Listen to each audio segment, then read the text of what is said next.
Bienvenue à tous dans cette vidéo où je vais vous parler de l'équation de la richesse. C'est-à-dire qu'on va essayer ensemble de décomposer les différents éléments que vous avez besoin de maîtriser de manière à atteindre le niveau de richesse que vous souhaitez obtenir.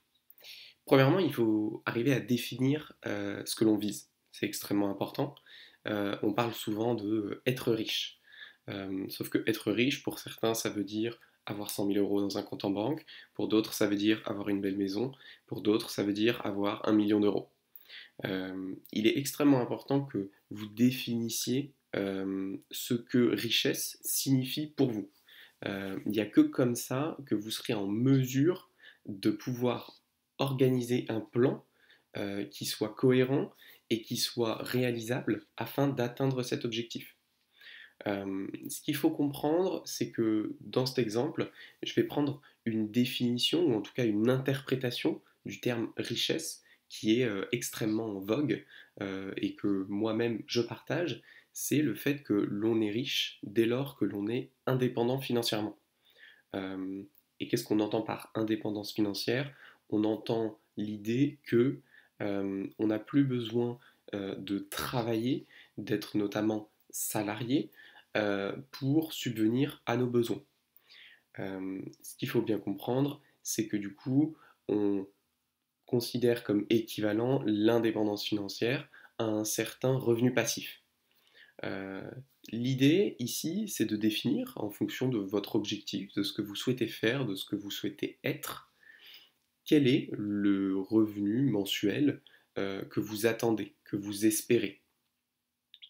Il faut bien entendu prendre en compte vos besoins. Vous allez avoir besoin de vous loger, vous allez avoir besoin de vous nourrir, de vous hydrater. Mais au-delà de ça, vous aurez peut-être envie d'avoir une famille et donc de vous occuper de vos proches.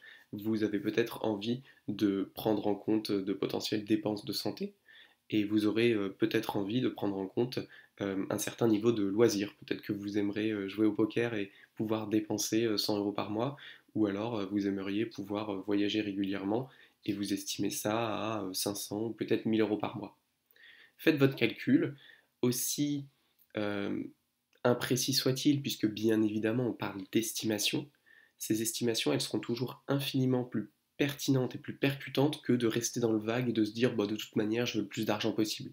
Non, c'est pas comme ça que ça fonctionne. Si vous avez un objectif qui est vague et qui est finalement inatteignable, parce que le plus d'argent possible ça veut rien dire. Finalement vous atteignez jamais votre objectif, du coup vous n'êtes jamais indépendant financièrement, et du coup même si vous avez 10 milliards d'euros, bah, vous vous dites bah j'ai besoin de plus, et finalement vous n'atteignez jamais votre objectif.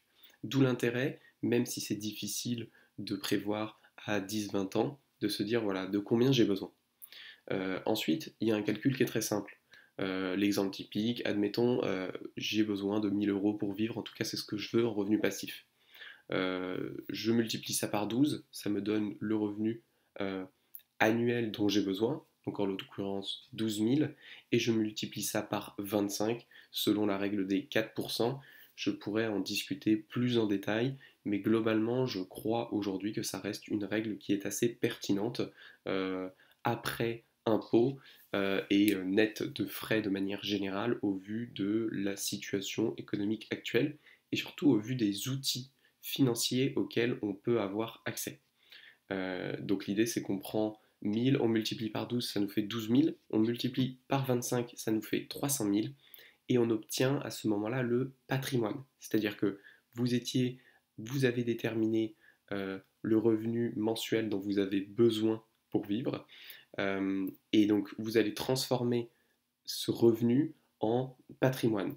Et donc à ce moment-là, vous vous retrouvez avec une somme d'argent précise. Peut-être que cette somme c'est 300 000, peut-être que cette somme c'est 100 000, peut-être que cette somme c'est 1 million, peu importe. En tout cas, l'idée c'est vraiment d'avoir un objectif clair.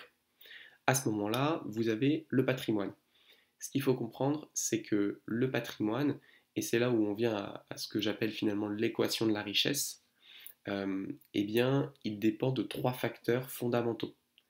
Le premier facteur, c'est évident, c'est l'épargne. Vous aurez beau tout mettre en place, investir pendant des décennies avoir un rendement absolument incroyable. Si vous investissez avec 1 euro, eh bien vous aurez beaucoup de mal à atteindre votre objectif. L'épargne, c'est donc central. L'épargne, ça peut être soit un capital que vous avez accumulé lors des années passées, ou alors que vous avez potentiellement, pour une raison ou pour une autre, mais de manière générale et pour la plupart des gens qui regardent cette vidéo, l'épargne, c'est vraiment quelque chose qui va être défini par la différence entre vos revenus, donc probablement le revenu de votre travail ou des différentes aides que vous pouvez avoir, soustrait au niveau des dépenses. Donc peu importe finalement effectivement de manière absolue quel est votre revenu, quelle est votre dépense, l'idée c'est de savoir quelle est votre épargne. Donc pour ça bien évidemment, si on veut atteindre votre patrimoine, il faut maximiser cette métrique. Pour la maximiser, là encore une fois c'est relativement simple, soit vous maximisez vos revenus, donc vous cherchez à travailler plus, vous cherchez à négocier des augmentations. Petit tips, si vous cherchez à être augmenté, n'allez pas voir votre patron, allez voir la concurrence. Ce sera beaucoup plus simple et ce sera infiniment plus efficace, bien que ça vous force à sortir de votre zone de confort. Si c'est vraiment ce que vous voulez, gagner plus pour votre travail, allez voir à la concurrence. Et de manière générale, vous pouvez aussi développer des activités secondaires, qu'elles soient en ligne, qu'elles soient en réel, apporter vos services, vos compétences, potentiellement les actifs aussi que vous avez en louant votre maison, louant votre voiture ou des outils, de manière à générer des revenus complémentaires. Et donc l'autre partie de l'équation de l'épargne, ce sont les dépenses, bien évidemment, et donc là le but étant de les réduire un maximum. Le plus important, c'est vraiment de se focaliser sur les dépenses qui constituent la majeure partie de votre budget. Pour la plupart des foyers, ça va être le loyer, ça va être la voiture, ça va être les loisirs. Ça, c'est vraiment les trois principaux postes de dépenses. Et dans les loisirs, je comprends aussi tout ce qui est cigarettes, voyages, restaurants, alcool. Euh, Globalement, c'est un poste de dépense qui, objectivement, peut être réduit à zéro. Donc, posez-vous la question de qu'est-ce qui vous apporte vraiment de la valeur si vous souhaitez effectivement atteindre votre objectif. Pour ce qui est du loyer, là encore une fois, changer potentiellement de logement s'il n'est pas adapté en termes de taille, en termes de localisation et en termes de prix. Il ne faut pas hésiter, ça vous pousse à sortir de votre zone de confort, mais c'est clairement le choix le plus rentable que vous puissiez faire. Et pareil pour la voiture, si vous pouvez vous en séparer, c'est vraiment énormément de liquidités que vous pouvez libérer. Mais si ce n'est pas possible pour vous, eh bien, se restreindre à une voiture la plus bon marché possible est la solution probablement la plus adaptée. Donc là, on a parlé de maximiser l'épargne. C'est vraiment un facteur fondamental et c'est probablement le facteur sur lequel vous avez le plus d'emprise. C'est ça qu'il faut bien comprendre. Néanmoins, votre patrimoine, il dépend de deux autres facteurs. Donc il est quand même intéressant, même si vous n'avez pas une emprise fondamentale sur ces facteurs, de les comprendre, puisque ça va expliquer votre capacité à atteindre vos objectifs. Donc le deuxième facteur, c'est le temps.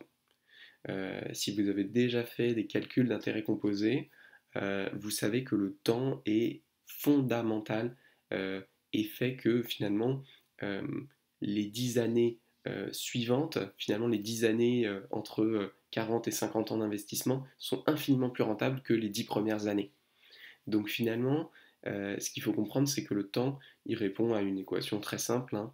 C'est l'âge de l'indépendance que vous visez. Je souhaite prendre ma retraite financière fictive, ça ne veut pas dire que vous arrêtez de travailler, mais en tout cas, vous avez plus cette pression de faire rentrer de l'argent avec votre travail. Je veux que ça arrive à 30 ans, je veux que ça arrive à 40 ans, je veux que ça arrive à 60 ans, je veux que ça arrive à 70 ans. Ou alors peut-être que je veux que ça arrive pour mes enfants quand ils auront telle année.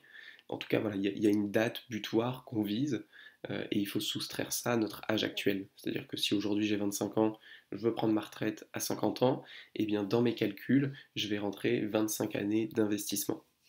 Là, bien évidemment, il y a peu de marge de manœuvre. Concernant votre âge actuel, bah, vous n'avez pas de marge de manœuvre. Et concernant, par contre, l'âge de l'indépendance visé, si vous voyez que dans vos plans, eh bien, vous ne parvenez pas à atteindre votre patrimoine, Eh bien, une des solutions, c'est de dire, bon bah tant pis, je ne vais pas prendre mon indépendance financière à 35 ans, je vais la repousser à 40 ans pour être sûr d'avoir bien mon objectif. C'est potentiellement une solution. Et enfin, le dernier facteur, qui est un facteur qui est extrêmement important aussi, bien évidemment, mais là encore, un petit peu comme le temps, vous avez assez peu de marge de manœuvre sur ce facteur, bien que plus que le temps. Ce dernier facteur, c'est le rendement. Bien évidemment, si vos investissements vous rapportent 0%, 1%, 5% ou 10%, ça change absolument tout. Ce qu'il faut bien comprendre, c'est que pour moi, le rendement que vous allez obtenir, euh, optimal et sur du long terme, il est égal au risque systémique, donc c'est-à-dire au rendement du marché. Et en fait, tout ce que vous pourrez faire, c'est éviter de réduire ce rendement. Euh, Dès lors que vous allez viser des rendements qui sont supérieurs au rendement du marché, à mon sens, vous allez perdre au long terme. Vous pouvez gagner au court terme, il y a énormément d'exemples, mais sur 20, 30, 40 ans, c'est un pari que je vous déconseille de faire. Donc concrètement, qu'est-ce que ça veut dire? Ça veut dire que dans vos calculs de long terme, mettre un rendement supérieur à 8% par an, pour moi, c'est une erreur. Et ce que je vous conseille de faire, c'est de faire vos calculs avec un rendement de 6% par an. Là encore une fois, même si c'est pas vendeur, même si c'est pas forcément ce qu'on a envie d'entendre, il est toujours mieux de faire des évaluations conservatrices et de se rendre compte que finalement on peut prendre sa retraite plus tôt que prévu. Euh, donc concrètement, on vise un rendement voilà, agressif à 8%, conservateur à 6%. Mais ce qu'il faut garder en tête, c'est que ce rendement, vous ne pouvez pas l'augmenter. En tout cas, je vous déconseille d'essayer de le faire puisque ça viendra avec des risques trop importants. Mais vous pouvez le baisser. Ça, c'est très facile. Et par contre, il faut bien sûr rester attentif pour ne pas qu'il soit grignoté.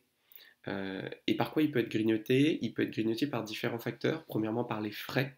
Donc ça, ce sont des études que vous allez mener sur vos supports d'investissement. Vous allez vous demander, voilà, est-ce que j'ai intérêt à investir sur un PEA, sur un compte titre, sur une assurance vie, et surtout chez qui? Si vous allez investir à la banque postale sur votre assurance vie qui, je ne sais pas, va vous prendre 2% par an, bah là c'est absolument dramatique si on fait les calculs sur 30 ans. Donc vraiment, gardez un œil sur les frais. L'avantage, c'est qu'une fois que vous connaissez vos frais, a priori, votre enveloppe ne va pas bouger. Donc, c'est juste un travail que vous avez à faire initialement et ensuite, ça peut totalement sortir de votre esprit. Deuxième risque qui peut diminuer votre rendement, c'est de prendre des risques spécifiques. Il faut comprendre que le rendement, il est égal au risque, mais seulement au risque systémique. Parce que le risque systémique, il peut être diversifié en achetant différents types de produits financiers, dans différentes zones géographiques, dans différents secteurs. Mais par contre, le risque spécifique, il n'est pas diversifié, et du coup, ce qu'il faut comprendre, c'est qu'il ne rajoute pas de rentabilité, il ne rajoute que du risque, que de la volatilité, et donc au long terme, il va vous faire baisser votre rentabilité.